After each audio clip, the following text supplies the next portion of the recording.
Bonjour chers élèves de premier cycle, j'espère que tu vas bien.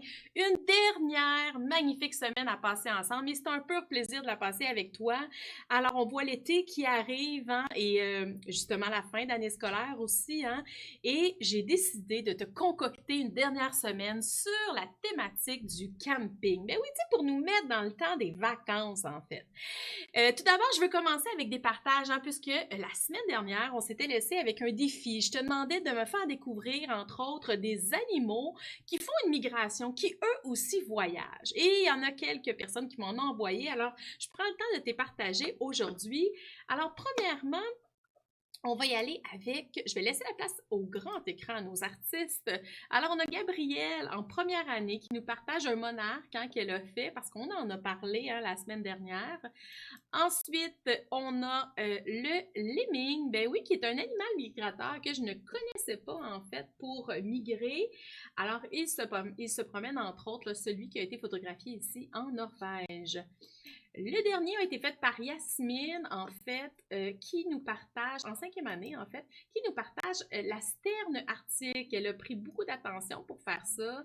Et elle nous parle aussi que c'est l'un des oiseaux hein, dans le top 10 qui voyage le plus longtemps. Alors, c'est un animal marin qui passe 8 mois ici là, en vadrouille. Hein? Alors, plus de 22 km aussi seulement en 3 mois qu'il parcourt. Alors, vraiment très intéressant. Merci Yasmine de ton partage.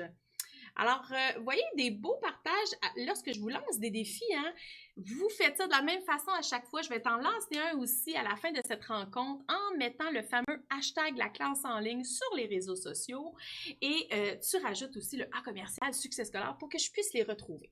Qui dit lundi matin, dit aussi, ou dépendamment du moment que tu m'écoutes aujourd'hui, dit aussi la réception de la trousse pédagogique. Alors, je prends toujours le lundi, malgré que ce soit la dernière semaine, hein, il faut continuer jusqu'au bout.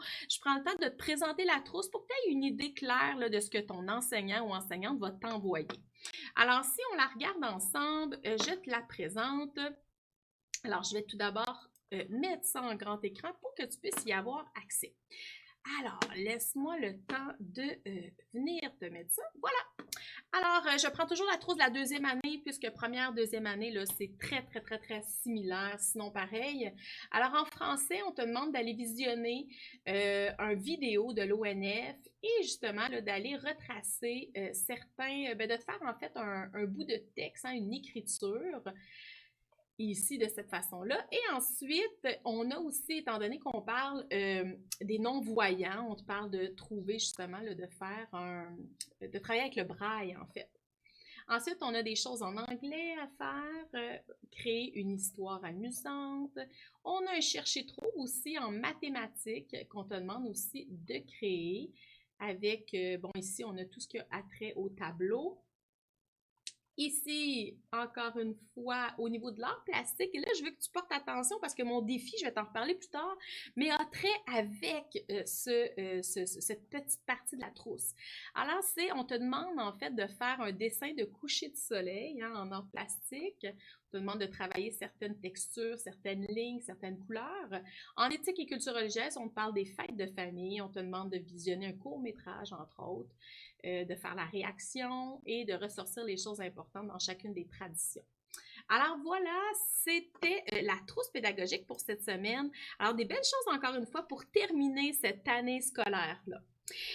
Alors cette semaine, je te parle de la thématique du camping et pour te parler de camping, j'avais envie de nous mettre là, comme si on était là, justement en camping. Alors qu'est-ce qu'on a besoin hein, dans un sac à dos pour partir, que ce soit en randonnée, en camping, mais vraiment là, être à l'extérieur et vivre à l'extérieur. Alors j'avais envie de te partager justement le parfait, disons, sac à dos pour partir en camping. On y va avec ça? Alors, on commence avec ça, puis tu vas voir, là, après, je vais te faire aussi découvrir des endroits insolites en camping que tu peux aller visiter. En fait, que moi, ça m'a bien impressionné que de voir ça. Alors, je te mets ça ici. Aujourd'hui, donc, on va faire la révision en français, mais tout d'abord, là, plongeons dans cet univers-là. Alors, ce que je t'ai mis à l'écran ici, là, c'est toutes des choses qui devraient être hein, présentes dans ton sac quand tu pars en camping. Alors, on parle en haut hein, d'une lampe de poche, ensuite du sifflet. Sifflet qui sert à quoi? qui sert à déterminer hein, si tu, par exemple, tu te sens perdu ou quoi que ce soit, ça lance un cri d'alarme. Ensuite, on parle aussi d'une collation, d'avoir une collation qui est nutritive et qui est protéinée. Là, ici, j'ai mis des noix, là, mais ça aurait pu être une barre tendre protéinée. J'ai mis des allumettes, mais ça aurait pu être très bien un briquet, là, mais une question d'avoir accès à du feu quand on en a besoin. Il y a la corde aussi qui peut servir à différentes choses dans ton sac à dos. On parle bien entendu du canif hein, sur lequel on retrouve différents outils. Alors, c'est quelque chose qui doit être conservé pour la survie en forêt, hein, s'il nous arrivait quelque chose. L'anti-moustique, moi, je pense que c'est vraiment un must à ne pas oublier, surtout en forêt. D'avoir accès aussi à des diachylons, des bandages pour pouvoir guérir une blessure et bien évidemment s'hydrater avec une bonne gourde d'eau. Alors, on n'est pas nécessairement des scouts, mais au moins on aura accès au nécessaire pour se promener en forêt. Maintenant, voyons des endroits inusités que j'ai trouvés au Québec pour faire du camping. Mais du camping, là, version 2020, disons, hein, un peu futuriste, un peu particulière. Alors, regarde bien ça, tu vas voir. J'ai trouvé, donc je vais te le mettre en grand écran, ça va te permettre vraiment de voir. Regardez le camping inusité. Alors, ça se trouve à l'Anse de Roche, au Québec, dans le fjord du Saguenay. Et selon tes envies, là, tu peux prendre, oui, une cabane, mais aussi il y a des dômes et des bulles. Et regarde ces bulles-là. Sont transparentes, mais sont perchées un peu plus haut, donc sur des pilotis. Donc, c'est une expérience, à mon avis, incroyable pour surtout admirer la forêt, la nature et le soir, la lune et les étoiles. Hein? Je t'en présente un autre. Alors ici, c'est une expérience camping unique en Amérique, puis ça se trouve au Québec, et c'est des yourtes flottantes, et ça se trouve aux 80, alors sur Carleton-sur-Mer. Alors, méchante belle expérience à vraiment découvrir. Tu sais, quand je te parlais de dôme, ben en voilà un au Parc Aventure Cap-Jaseux. Tu peux aller visiter, en fait, tu peux être hébergé dans ce genre de dôme. Le tiers du dôme, donc à une grande partie, est vitré pour que tu puisses justement admirer, encore une fois, le fjord du Saguenay. Ça se trouve tout dans cette région-là. Alors, vraiment quelque chose à soit découvrir ou essayer durant l'été, en tout cas. Es-tu prêt? Aujourd'hui, on fait une révision de français. La façon que j'ai pensé ça, je me suis dit, on va voir, hein, parce que le lundi, on voyait des mots de vocabulaire. On va voir vraiment là, des mots de vocabulaire qui fait référence à différentes règles orthographiques qu'on a vues durant les presque 10 dernières semaines. Quand même, hein, notre travail est fort. Alors, ce que je veux que tu fasses pour la dernière semaine, c'est d'étudier ces mots-là en faisant référence aux connaissances maintenant que tu as acquises. Alors, tu écris la date du jour, hein, dans ton carnet. On est donc aujourd'hui lundi, le 15 juin. Alors, on écrit ça le 15 juin 2020. Les mots de vocabulaire, alors, ils ne respectent pas une seule règle, mais bien plusieurs règles. Alors, on va y aller, je te les donne. Alors, c'est le mot, le premier, c'est arbre. Autour. Et là, j'ai essayé hein, de respecter mathématiques, comme que je fais à chaque semaine. Alors, on a campagne, bien entendu. Hein, c'est pas dans la ville qu'on fait notre camping. On a bois, chanter, eau, feu. Je vais continuer ici avec forêt, oiseau et histoire.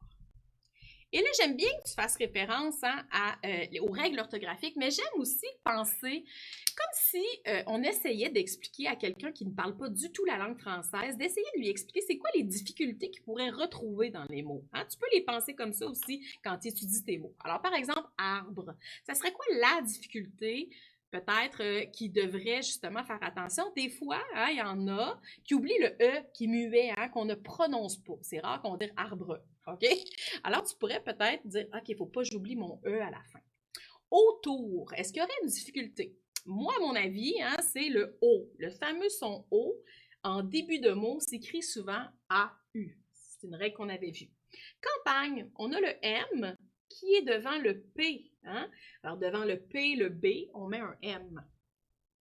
Quand c'est le son A, en fait. Hein? Ensuite, on a bois. On a une lettre muette ici, alors je l'enseclerai parce que ça vient du mot boiser, hein? Un mot de la même famille. On a chanté. La difficulté, à mon avis, c'est le ER, mais peut-être que pour toi, c'est le AN. Alors, c'est à toi vraiment d'aller repérer c'est quoi la difficulté. Chanter, c'est un verbe, hein? Alors c'est ne pas chanter. Alors, c'est pour ça que ça s'écrit ER. On a O, alors de l'eau, il faut savoir bien l'écrire. AU, alors peut-être que c'est le son complet que tu pourrais justement mémoriser. Feu, le son E, alors EU. Forêt, bien entendu, hein, on a le E accent circonflexe et le fameux ET à la fin. On a oiseau, il y a le S ici hein, qui fait Z parce qu'il est entre les deux voyelles I et E. Et on a le son O à la toute fin. Histoire, il y a un petit H muet qu'il faut savoir par cœur, bien évidemment. Et peut-être que pour toi, le E ici, il ne faut pas que tu l'oublies. Hein? Alors, tu mettrais un E. Maintenant, à chaque semaine, on faisait aussi des classes de mots. Tu devrais être devenu quasiment un expert ou une experte à la maison. Hein? Alors, on met des déterminants devant si c'est un adjectif, sinon on a la stratégie de mettre ça au féminin hein, ou mettre très devant. Ça, c'est une autre des stratégies. Alors, un arbre, c'est donc un nom masculin. Autour. Autour, c'est un mot outil hein, parce qu'il sert à relier d'autres mots. Alors, tu peux mettre mot outil. Une campagne ou la campagne, c'est un nom féminin. Le bois, c'est un nom masculin. Chanter, on l'a dit, c'est un verbe. Eau de la bonne eau, c'est un nom féminin. Feu, le feu, nom masculin. La forêt, nom féminin. Oiseau, un oiseau, c'est donc un nom masculin. Et une histoire, nom féminin. Alors, je t'invite hein, à aller vraiment là, travailler ces mots-là cette semaine. À la toute fin de notre rencontre, je vais te donner des applications. Et ces applications-là pourraient servir à cette révision-là. Hein, quand je parle d'applications, c'est des choses que tu peux mettre sur ta tablette, sur ton téléphone cellulaire, hein, ou même parfois sur l'ordinateur, et tu peux aller travailler ça justement pour renforcer ton étude de la semaine. Alors, j'efface ça. Je vais te mettre une petite phrase du jour inspirée, en fait, dans laquelle j'ai essayé d'intégrer les phrases. Hein. Puis à chaque semaine, je te répétais, ça tente, hein, pour aller un petit peu plus loin, crée-toi 2, 3 autres phrases, justement, pour utiliser les autres mots de vocabulaire. Alors, j'y vais. Alors, lorsque, tu peux l'écrire avec moi, hein, ça l'aide. Lorsque nous allons camper en forêt, tu vois, j'ai utilisé des mots à l'étude, virgule, mes amis et moi chantons autour du feu. Alors, tu vois, ça, c'est une de mes inspirations. Toi, tu pourrais faire une autre phrase avec les mots de vocabulaire. Et c'est un bon exercice à faire justement pour travailler les idées en écriture, pour travailler aussi les accords. Parce que, par exemple, dans mes amis, hein, si je regarde le nom aussi, j'ai un nom qui est au pluriel, qui donne son accord à mais. Il faut donc mettre un S. Tu vois, ça, c'est une des choses à remarquer. De toujours mettre sa majuscule, son point. D'aller vérifier si j'ai utilisé des mots hein, qui étaient à l'étude et si je les ai bien orthographiés. Il y avait chanter, il y avait feu, il y avait autour, hein, j'en ai utilisé beaucoup. Et il y a même ici camper, tu as vu ici le M devant le P. Alors voilà. On avait vu le verbe aller, je me souviens, hein, c'était il y a 2 semaines. Alors nous allons, on l'avait vu sans bloc, hein, c'était un verbe de conjugaison et ça s'écrivait de cette façon-là. C'est bon pour la phrase? Alors n'oublie pas mon défi d'en écrire 2 de plus. 2 de plus, hein, ça serait un bon investissement pour toi. J'efface ça. Et j'en viens à la partie, disons, aujourd'hui, qui concerne les ressources pédagogiques. Oui, étant donné que c'est notre dernière semaine, moi, j'ai à cœur ta réussite, hein, puis probablement tous les adultes qui sont autour de toi, mais je vais te présenter des ressources pédagogiques que j'aimerais que tu utilises, OK? Alors, c'est d'aller sur le web, d'aller ajouter des applications peut-être sur des outils technologiques que tu as à la maison, mais je veux te présenter mes petits coups de cœur à moi. J'ai ressorti ceux que je t'avais parlé au courant des dernières semaines, mais je t'en ai aussi rajouté d'autres, OK? Alors, ce que je vais faire durant les 5 prochaines minutes, c'est vraiment te présenter en grand écran toutes mes petites ressources, mes petits trésors cachés, disons. OK? Alors, ça, c'est ce que je vais faire. On pourrait faire ça maintenant, si tu veux bien. Alors, regarde bien. j'y vais avec mes ressources pédagogiques. Alors, je vais te mettre en grand écran. Comme ça, si tu veux y avoir accès, ben, elles sont toutes là. Alors, la première que je vais te présenter, je vais essayer d'aller assez rapidement, mais peut-être que tes parents à la maison, tu pourrais leur montrer là, ceci. Alors, il y a Chenelière, RP, Alloprof, et je t'ai mis aussi des applications que là, il faut que tu télécharges, mais toutes gratuites. C'est important pour moi. Alors, tu as Bookily et Syllabic Edu. Alors, pour te faire un petit tour d'horizon, je t'ai ressorti hein, chacun des sites pour que tu ailles vraiment là, comme un aperçu de ce que ça pourrait donner. Alors, laisse-moi descendre ça et on va aller voir ensemble. Je t'amène visiter les applications. Alors, quand je te parle ici de Chenelière, c'est ceci, c'est ce site-là. Alors, tu as, en français, quand tu cliques dessus, il y a des activités interactives avec autocorrection. C'est fabuleux, là, je vous le dis, là. Alors, comme là, tu vois, ici, j'ai choisi un cahier d'activités. C'était 4e année, puisque moi, j'enseigne en 4e année. Tu as des activités d'autocorrection. Alors, quand je clique dessus, j'ai accès à choisir qu'est-ce que je veux travailler. Par exemple, je veux travailler le mot synonyme. Eh bien, j'arrive à des activités interactives avec des autocorrections. C'est génial, pour vrai, là. Ça, c'est un petit coup de cœur à moi. Si je t'amène sur une autre plateforme, alors bien entendu, tu m'as entendu les dernières semaines te parler beaucoup de la plateforme RP qui offre tout du matériel gratuit pendant la pandémie, pendant le confinement. Dans Alphabétique, qui est aussi un cahier d'exercices, tu as bien entendu le cahier, mais tu as aussi des livrets de lecture qui est vraiment chouette et des exercices, encore une fois, interactif qui te donne une rétroaction là, rapidement. Alors, tu sais, selon la thématique que tu travailles, disons enfin l'été, il y a des dictées de mots. Si tu t'en vas ici, il y a plein de choses l'accord dans le groupe du nom. Alors, tu sais vraiment que c'est à ton niveau et c'est visuellement très, très beau et c'est facile d'aller faire les exercices et de savoir si tu l'as bien fait. Alors, ça, c'est mon petit coup de cœur, encore une fois. L'autre que je t'ai parlé, c'est le fameux grimoire qui se trouve sur Alloprof, qui te permet de travailler la lecture et la lecture de façon autonome. Regarde, quand je m'en vais dans la librairie, disons, j'ai plein de livres accessibles. Hein? Puis là, je choisis selon mon intérêt. Par exemple, je choisis celui-ci. Là. On me dit le niveau de difficulté. Alors, y est-tu trop difficile? Y est-tu difficile pour moi? Alors, je peux même aller l'explorer ou sinon, je peux même aller le lire. Alors, quand je vais le lire, là, j'ai un texte ici pour le lire. Et ensuite, j'ai des questions. Alors, dépendamment du niveau de difficulté que je choisis, ben là, dans ce cas-ci, c'est à vous d'aller choisir hein, ce que tu prends. Maintenant, si je vais avec les applications web, hein, ça en fait beaucoup, mais je pense que c'est des ressources que tu peux utiliser pendant l'été. Hein. Alors, applications web, je t'ai parlé en fait de la méthode syllabique. Alors, le site syllabique, l'application, disons, je te mets une petite vidéo, tu vas voir un petit peu à quoi ça ressemble. C'est vraiment là, pour toi le premier cycle. Première, deuxième année, là, c'est de travailler soit les syllabes, c'est d'aller travailler aussi les sons en début de mots. Il y a plein de trucs à aller vérifier et c'est toi qui choisis, dans le fond, la syllabe à travailler. Encore, quelque chose, encore une fois, de très bien fait et de gratuit sur le web. La dernière, c'était Bookily. Et Bookily, ben, en fait, je te l'ai laissé sur la présentation. C'est une petite application fort simple. Ici, tu en as une représentation, là. C'est des livres, en fait, qui sont accessibles, mais aussi qui peuvent être lus pour toi. Donc, tu peux tout simplement suivre hein, et confirmer, justement, si tu as fait une bonne lecture. Alors, ça fait le tour des applications, des ressources pédagogiques. Et oublie pas, hein, si en fin là, de notre semaine passée ensemble, tu as besoin d'avoir peut-être des activités, pas des activités, mais plutôt des ateliers de révision, succès scolaire, hein, ceux qui mettent en place ces capsules-là, offrent justement des ateliers de révision super bien faits avec un accompagnement incroyable. Alors, je t'invite justement à poursuivre ça pendant l'été si tu en sens le besoin.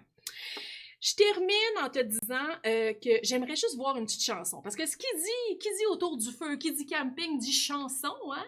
Et j'ai relevé pour toi une chanson, en tout cas, qui me plaît beaucoup, qui vient de l'autrice, compositeur-interprète, qui est Andréane Amalette. Et je veux, au premier cycle, hein, tu dois savoir quand même repérer les rimes. Les rimes, et dans une chanson, il y a des rimes. Alors, je te fais découvrir, si ce n'est pas déjà fait, la chanson d'Andréane Amalette et peut-être que tu la connais déjà puisque ça s'appelle Ici et ailleurs. Alors, je te mets ça en grand écran pour que tu puisses voir. Alors, voilà. Andréane Amalette, donc une jeune femme qui a été connue, entre autres, là, par Star Academy en 2012 environ. Et regarde, je te lis un extrait, ça se lit comme suit. Alors, sois fière de qui tu es. Montre-leur de quoi tu es fait et arrête de dire jamais. Si toi aussi tu t'effaces pour ne pas déranger, moi je te dis, danse sur le rythme des battements de ton cœur, écris ta musique et montre tes couleurs. Ose prendre ta place et surtout n'aie pas peur de quitter les traces entre ici et ailleurs. Alors, tu as vu, je t'ai mis en vert les rimes. Hein? Dans le premier, le strophe, il y a le son est, hein, qu'on retrouve écrit de différentes façons, mais c'est toujours le même son. Quand on regarde la deuxième strophe, et là, c'est vraiment des vers, des rimes enchâssées qu'on dit, hein, qui ne sont pas tous l'un collés sur les autres. On a le son I, tout à fait. Et dans le dernier, quel son tu remarques qui est une rime? C'est le son heure. Oui, alors, t'es très, très bon. Ça tente que je te fasse écouter un petit extrait. Hein, on va terminer avec ça et je vais te lancer aussi, bien entendu, l'horaire pour le reste de la semaine. Alors, je te mets un petit extrait parce que, franchement, elle a une voix en or, cette chanteuse. Alors, je te mets ça. Alors, je te l'écris. Hein? J'improvise aujourd'hui. Alors, ici et ailleurs, probablement, on l'a entendu beaucoup, beaucoup. Alors, je te fais entendre ça maintenant. J'espère que tu entends bien. Ah, ici, on a un petit extrait. Et je vais t'avancer un peu pour que tu entendes le refrain.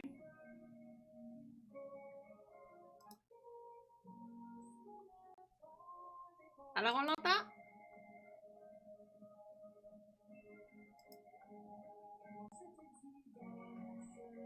Hein? C'est vraiment entraînant et c'est une chanson qu'on pourrait chanter un peu n'importe où et même autour du feu.